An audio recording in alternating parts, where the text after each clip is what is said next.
సభాయ నమః. ఈరోజు ఎంతో శుభదినం. మన విశ్వనాథ్ గారు అంచెలంచెలుగా ఎదుగుతూ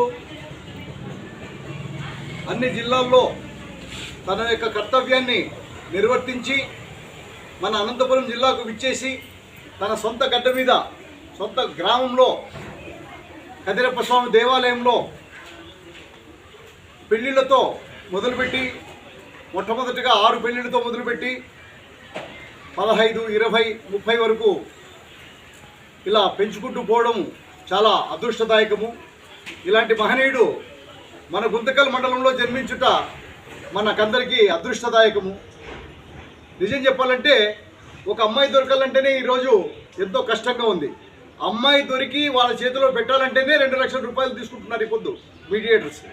మరి అలాంటి కష్ట నష్టాలు భరించాల్సినటువంటి పరిస్థితుల్లో ఆ కష్టానంతా తన భుజస్కంధాల మీద వేసుకొని ఈరోజు పెళ్లికి నాంది పలుకుతుండటము చాలా గొప్ప విశేషం అని చెప్పి మేము నొక్కి ఒక్కానిస్తున్నాం. ఇలాంటి మహనీయుడు ఉన్నందువల్ల మాకెంతో గొప్పగా ఉన్నట్టుంది. ఆయన కాదు పెళ్లి చేయడము, మేము చేసినంత సంతోషంగా మేము ఈ యొక్క కార్యక్రమంలో పాల్పంచుకుంటున్నాం.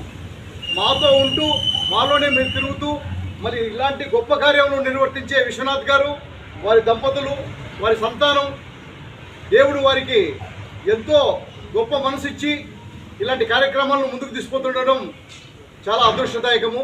వారు ఎంతో ఎదగాలి, ఎంతో ఇంకా సంపాదించాలి, వారికి అందరూ తోడునీడగా నిలవాలని మనస్ఫూర్తిగా కోరుకుంటున్నాం.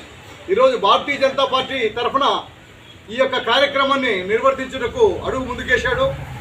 మరి కొన్ని కారణాల వల్ల ఇది కొంచెం కుంటుపడింది. మరి వచ్చేసారి తప్పకుండా నిర్విఘ్నంగా కొనసాగేందుకు మేమంతా కృషి చేస్తాము. ఈసారి మాత్రం ఎవరు పెద్దగా పాల్గొనలేదు ఈ విషయంలోన. అయినా కూడా తన సహాయం తాను చేసుకుంటూ అందరికీ వెన్నుదన్నుగా నిలిచి నేనున్నానని చెప్పి ముందుకు చూపిస్తున్నటువంటి చాలా గర్వకారణం. ఇలాంటి వ్యక్తులు మరెందరో పుట్టుకు రావాలి.